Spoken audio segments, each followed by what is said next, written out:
दिल है राजस्थानी में आप सभी का स्वागत है। दोस्तों, हम शहर के कहीं किसी भी क्षेत्र कोने में रहे या विदेशों में रहे, लेकिन हमारा दिल आज भी राजस्थान के लिए उतना ही धड़कता है जितना हम लोग बचपन में वहाँ पे की अटखेलियों में खेला करते थे। आज हमारे साथ एक ऐसे प्रवासी राजस्थानी है जिन्होंने का राजस्थान में खुद का व्यवसाय होते हुए भी वो सूरत के जैसे महानगर में रहकर अपने समाज के साथ, व्यापार के साथ इतने बड़े लेवल पर आगे बढ़े और आज भी राजस्थान से जुड़े हुए हैं। बहुत बहुत चिरंजी लाल जी अग्रवाल, आपका टीवी राजस्थान में बहुत बहुत स्वागत है। सबसे पहले सर, आप हमें ये बताइए कि आप राजस्थान में कहाँ के रहने वाले थे और सूरत कब आए थे? मैं राजस्थान में सिक्कर का रहने वाला हूँ और 1985 में यहाँ पे आया था। मेरे रिलेटिव को धंधे लगाने के लिए यहाँ पे आया था मैं। इसके बाद में धीरे धीरे मैं यहीं सेटअप हो गया। उसके उनको धंधे के साथ साथ मेरे को भी यहाँ भी सेटअप होना पड़ा। राजस्थान जब आपने छोड़ा था उस समय आपकी एजुकेशन वगैरह कहाँ पे हुई थी, कैसे क्या किया था वहाँ पे? राजस्थान सिक्कर से मैंने बीकॉम किया था। वो सिक्कर में मेरी दुकान है चिरंजी लाल विनोद कुमार के नाम से, जो आज भी चल रही है रेगुलर। वो 1 अप्रैल 1974 से चालू की थी। वो मैंने, मेरा छोटा भाई यहाँ पे बैठता है। तो आप जैसे बताए वहाँ पे व्यवसाय था, फिर आप सूरत आए थे, तो सूरत में आके आपने व्यवसाय के तौर पर कैसे कदम रखा? वो तो मेरे रिलेटिव को काम लगाने के हिसाब से मैं लेके आया था उनको लगाया तो उनके हिसाब से, सहयोग के हिसाब से धीरे धीरे फिर यहीं सेटअप होना पड़ा मेरे को। धीरे धीरे मैं भी यहीं सेटअप हो गया फिर। तो जब आप कहते हैं भाई यहाँ पे लेटी जमान, शुरुआत में तो परिवार के लोग यहाँ पे रहते थे या आप ही आए थे पहले? सबसे पहले मैं आया था मेरे परिवार में।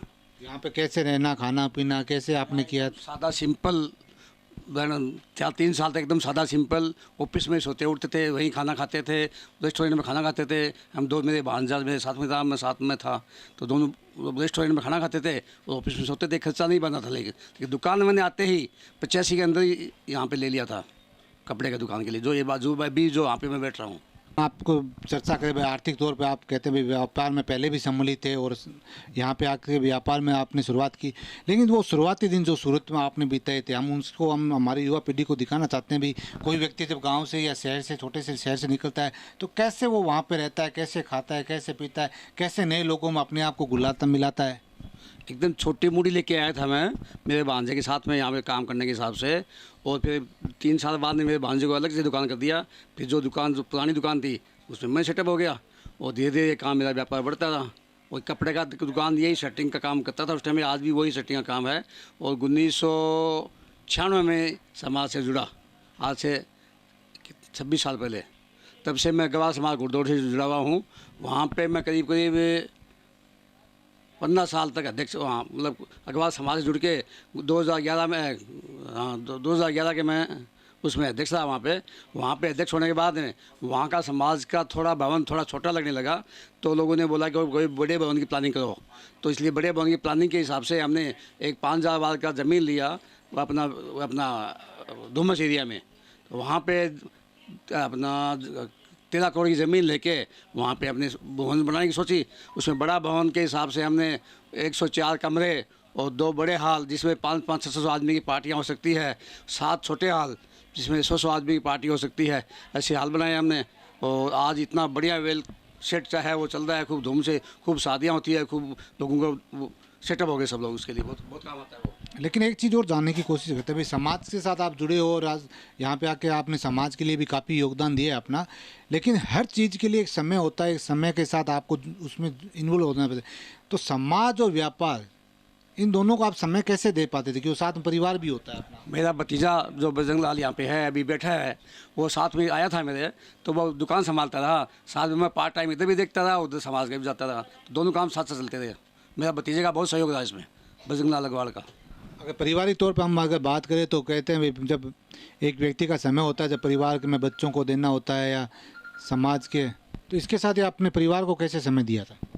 परिवार को मैंने बताया, मेरा भतीजा साथ में था मेरे, तो मेरा दुकान व्यापार धंधा वो संभालता था और मैं थोड़ा सा समाज की सेवा में लगा था। तब से वो समाज की सेवा चलता है। साथ में एक हमारे गांव में खिरौन में गौशाला भी चला रहे हैं हम, 400 गाय की। उसकी भी यहाँ से फंडिंग करके, हम यहाँ से भागवत सप्ताह करके उसमें हर साल फंड करके इकट्ठा करके करीब 30 लाख रुपये साल के यहाँ से बेचते हैं हम, जिसमें हम 7-8 आदमी खुद गाँव के भी हैं। वो भी उसमें कुछ आधा फंड वो देते हैं, आधा फंड कथा के हिसाब से कलेक्शन करके बेचते हैं। तो गौशाला हमारी बहुत बढ़िया आज झुंझुनू जिले में टॉप में चल रही है। श्री जी जहांगीरनाथ गौशाला के नाम से झुंझुनू जिले में टॉप में चल रही है। अभी उनको प्राइज़ भी मिला था अभी पिछले 1 महीने में झुंझुनू से उनको। देखिए, ये बात करें हम समाज सेवा की, विकास की, और की, तो इसमें राजस्थान को आप किस तरह से देखते हैं? क्यों प्रवासी तौर पर जब आप यहाँ आए तो आपने काफ़ी बड़ा बिजनेस किया यहाँ पे और अच्छी सक्सेस प्राप्त की, तो राजस्थान में रहकर राजस्थान के लोग बिजनेस क्यों नहीं कर पाते हैं? वहाँ पे क्या है, साधन कुछ कम है ना, कंजम्पशन कम है, साधन कम है। यहाँ पे सोच से खूब ज़्यादा है, तो इस हिसाब से मेरे दोनों बच्चे बड़े हो गए, तो बच्चों ने भी अपनी भी दो दुकानें यहाँ कर ली। दो बच्चे हैं मेरे साथ में, दोनों की दुकानें अलग है। एक टेक्सटाइल मार्केट के अंदर दुकान है, एक मिल्ली मार्केट में दुकान है। तो उनके हिसाब से भी मेरे को यहाँ सेटअप रहना ही पड़ा ना, बच्चों के साथ में ही रहूँगा ना, वो तो बच्चे मेरे साथ ही रहते हैं। तो व्यापारिक दृष्टि से अगर राजस्थान की हम बात करें तो इंडस्ट्री डेवलपमेंट में आप जिस तरह शेखावटी का आंसर है जो अभी डेवलपमेंट हो रहा है, उसमें एजुकेशन भी काफ़ी सेक्टर में आगे बढ़ रहा है, तो आप आगे आने वाले समय में क्या राजस्थान में कुछ बिजनेस की दृष्टि से आगे प्रायोरिटी देंगे? राजस्थान में मेरे भाई हैं जो चार, उनका बहुत बढ़िया धंधा है, सब कपड़े की दुकानें हैं सब। हालांकि हम कपड़े के व्यापार से जुड़े हुए हैं, तो वो धंधा करते हैं। अब हमें यहाँ पे 36 साल हो गए यहाँ पे, तो हम यहाँ के हिसाब से वेल सेट हो गए। तो अब राजस्थान में जाने का बच्चे लोगों का की सोच भी नहीं है कि वहाँ जाएँ या कुछ, क्योंकि यहाँ पे काफ़ी सारा अच्छी खूब बढ़िया वेल सेट हो गए वो। अगर अग्रवाल समाज की बात करें, सामाजिक व्यक्ति हो, तो अग्रवाल समाज के अंदर भी ये पीछे का भी हम लोग काफ़ी बिजनेस के अंदर हैं और काफ़ी लोग अपने सीए, अकाउंटेंट, प्रोफेशनल कोर्सों के अंदर है। अब हमारी प्रशासनिक पकड़ बनानी है, तो प्रशासनिक पकड़ के लिए लोग कहते हैं भाई अभी आईएएस का एग्ज़ाम दीजिए, बच्चों को कहते हैं आप आईपीएस बनिए। तो प्रशासनिक पकड़ के अग्रवाल समाज कैसे अपने बच्चों को प्रमोट कर रहा है?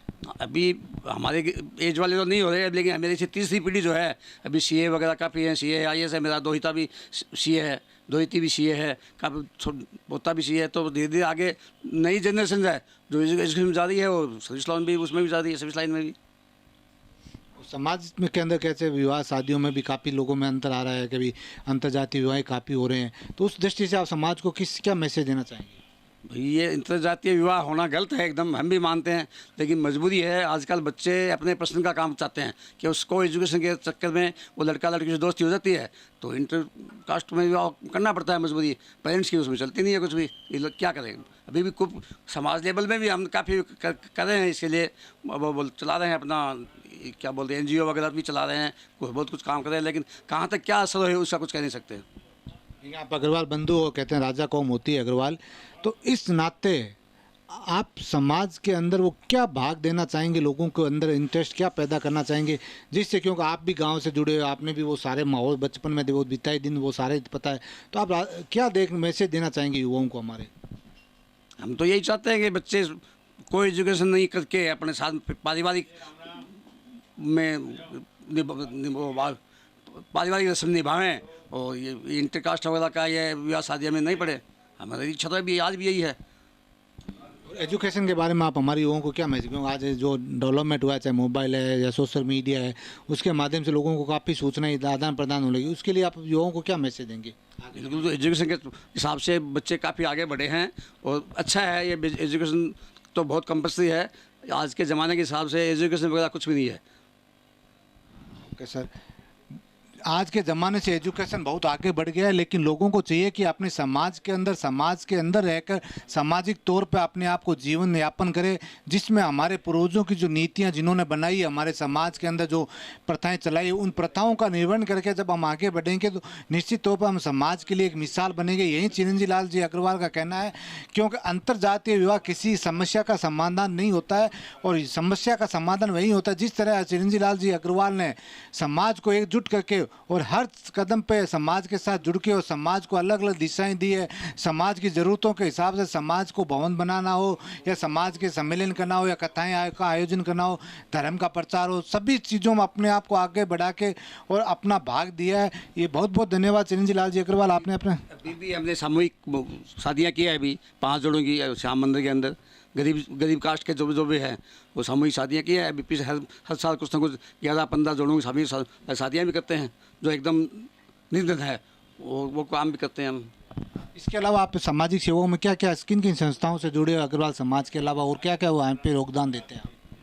अग्रवाल समाज का स्कूल, हमारे अग्रवाल समाज स्कूल बनाई है हमने आज से 20 साल पहले, उसमें जुड़ा हुआ हूँ। वो भी स्कूल ज़मीन से लेकर लास्ट तक उसमें ट्रस्टी भी हूँ वहाँ पे आज भी मैं।